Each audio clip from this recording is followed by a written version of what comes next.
आज प्यारे बच्चों हम लोग जो है कंबसन और उसके टाइप्स को क्विकली रिवाइज करेंगे। ठीक है, कंबसन जो है सबसे पहले जो है बहुत टाइप के जो है कंबसन जो है होते हैं। कंबसन जो है पहले होता क्या है, तो कंबसन जो है एक ऐसा केमिकल रिएक्शन है जिसमें कोई भी सब्सटेंस जो है ऑक्सीजन के प्रेजेंस में जल के क्या प्रोड्यूस करता है, एनर्जी प्रोड्यूस करता है। एनर्जी जो है हीट के फॉर्म में, लाइट के फॉर्म में और साउंड के फॉर्म में प्रोड्यूस हो सकता है। इसके वजह से क्या कर रहा है, कंबसन जो है दो टाइप के, वो जो है प्रेजेंस और एब्सेंस ऑफ ऑक्सीजन के आधार पे या सप्लाई ऑफ ऑक्सीजन के आधार पे जो है ऐसे बोल सकते हैं, प्रेजेंस ऑफ ऑक्सीजन या एब्सेंस ऑफ ऑक्सीजन के आधार पे कंबसन जो है दो टाइप के। ठीक है, यानी कि सप्लाई ऑफ ऑक्सीजन के आधार पे जो है कंबसन को दो टाइप्स में बांटा गया है। एक होता है आपका कंप्लीट कंबसन। कंप्लीट कंबसन में क्या होता है, सफिशिएंट सप्लाई ऑफ ऑक्सीजन जो है हमारे कंबस्टिबल सब्सटेंस को यानी कि फ्यूल को जो है मिलता है। जैसे में यहाँ पे फ्यूल जो है प्रेजेंस ऑफ ऑक्सीजन में जो है क्या करता है, ये जल करके जो ऑक्सीजन के प्रेजेंस में जल करके कार्बन डाइऑक्साइड और वाटर क्या करता है, प्रोड्यूस करता है। और कोई भी सब्सटेंस अगर कंप्लीट कंबसन होता है, किसी भी सब्सटेंस का या किसी भी कंबस्टिबल सब्सटेंस का कंप्लीट कंबसन होता है, तो वो सब्सटेंस जो है more amount of energy produce करता है और ब्लूइश फ्लेम से क्या होता है, वो जलता है। और ब्लू फ्लेम आपको पता है, ब्लू फ्लेम में क्या होता है, हीट का प्रोडक्शन ज्यादा होता है और लाइट का प्रोडक्शन क्या होता है, कम होता है। That is why this type of flame is known as non luminous flame. Light produce करने वाला फ्लेम जो है नहीं होता है। इसके बाद से इनकम्प्लीट कंबसन में जो है कोई भी सब्सटेंस जो है in the absence of oxygen या इनसफिशिएंट सप्लाई ऑफ ऑक्सीजन में क्या होता है, जलता है। इसमें क्या होता है, हार्मफुल प्रोडक्ट्स जो है क्या होते हैं, या पॉल्यूटेंट्स जो है क्या होता है, प्रोड्यूस होते हैं। जैसे में कार्बन मोनोऑक्साइड हो गया, ये सब जो है लैक ऑफ ऑक्सीजन के प्रेजेंस में जो है प्रोडक्शन होता है इस हार्मफुल गैस का। ठीक है, और आपको बताया गया था कार्बन मोनोऑक्साइड जो है बहुत ही हार्मफुल जो है गैस है, जो हमारे अगर उसको सांस में ले लेते हैं तो वो हमारे ब्लड के हेमोग्लोबिन से मिल करके क्या प्रोड्यूस कर देता है, कार्बोक्सी हेमोग्लोबिन, जिसकी वजह से सफोकेशन होता है, सांस लेने में दिक्कत होता है।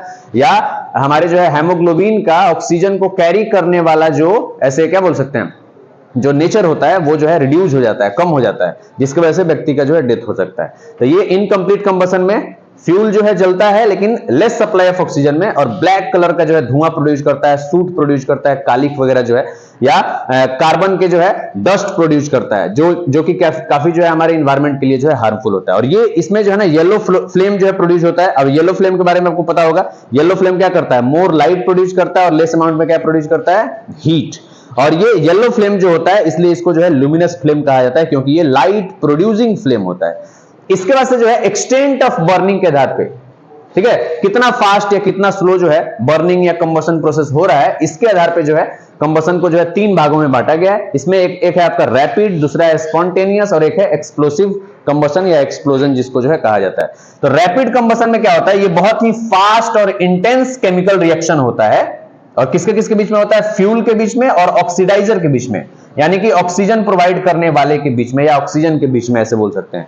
और इसमें एग्जांपल में जो है, एग्जांपल में आपका जो है जैसे हम लोग एलपीजी सीएनजी जो है का जो स्विच ऑन करते हैं और जो है बर्नर को उसके पास लेकर के जाते हैं जलाने के लिए, तो क्विकली जो है इसमें हीट का और लाइट का जो है या हीट का प्रोडक्शन जो है बहुत ही क्विकली होता है। बहुत ही लार्ज अमाउंट में हीट जो है शॉर्ट टाइम में क्या करता है, प्रोड्यूस करता है। रैपिड कंबसन में यही होता है, कोई भी फ्यूल जो है रैपिडली जो है क्या होता है, जलता है, फास्ट जो है कंबसन ये होता है। इसके बाद से स्पॉन्टेनियस कंबसन में क्या होता है, स्पॉन्टेनियस कंबसन में कोई भी सब्सटेंस जो है सडनली जो है फ्लेम्स में क्या होता है, वो जलना जो है शुरू कर देता है, कोई भी सब्सटेंस। इसमें जो स्पेशली दो तरह के पदार्थ होते हैं, एक होता है व्हाइट फास्फोरस जिसका इग्निशन टेम्परेचर 25 डिग्री सेल्सियस होता है, हमारे रूम टेम्परेचर से भी कम होता है। और व्हाइट फास्फोरस को अगर ओपन में हम लोग रखते हैं, ठीक है, तो व्हाइट फास्फोरस जो है अपने आप जो है ऑक्सीजन के प्रेजेंस में क्या होता है, जलना जो है शुरू कर देता है और फ्लेम प्रोड्यूस करना शुरू कर देता है। इसलिए व्हाइट फास्फोरस को कहां पे डुबो कर रखा जाता है जी, किसमें डुबो करके रखा जाता है, व्हाइट फास्फोरस को किसमें डुबोया जाता है बताइए, वाटर के अंदर डुबो करके रखा जाता है। ठीक है, इसके बाद से सोडियम जो है, सोडियम जिसका सिंबल होता है Na, इसका लैटिन नेम जो है नाइट्रियम होता है, वहीं से इसका सिंबल जो है लिया गया है Na। अब ये सोडियम जो होता है इसको भी केरोसिन में जो है इमर्ज करके जो है रखा जाता है, सोडियम पोटेशियम को, क्योंकि ये हाईली जो है रिएक्टिव मेटल्स होते हैं। और ये जो है ओपन में रखने पे क्या होते हैं, ये भी जो है फ्लेम्स जो है प्रोड्यूस करना या जलना जो है शुरू कर देते हैं। इसके बाद से एक्सप्लोजन क्या होता है, एक्सप्लोजन को हम लोग एक्सप्लोसिव कंबशन भी बोलते हैं। इसमें क्या होता है, किसी भी फायर क्रैकर को जो है अगर हम लोग इग्नाइट करते हैं तो सडनली वो क्या होता है, ये भी जो है सडन रिएक्शन होता है, जिसमें जो है हीट का इवोल्यूशन होता है, लाइट का इवोल्यूशन होता है और साउंड का जो है इसमें इवोल्यूशन होता है। जो क्रैकर्स वगैरह, पटाखे वगैरह जो हम लोग फोड़ते हैं, ये एक्सप्लोसिव जो है रिएक्शन होता है। ठीक है, या उसको हम लोग एक्सप्लोजन भी बोलते हैं। यहां पे देखिए ये पूरा का पूरा जो है आपका कंबसन और उसके टाइप्स का जो है ये ओवरव्यू है। ठीक है, आप इसको क्विकली यहां से जो है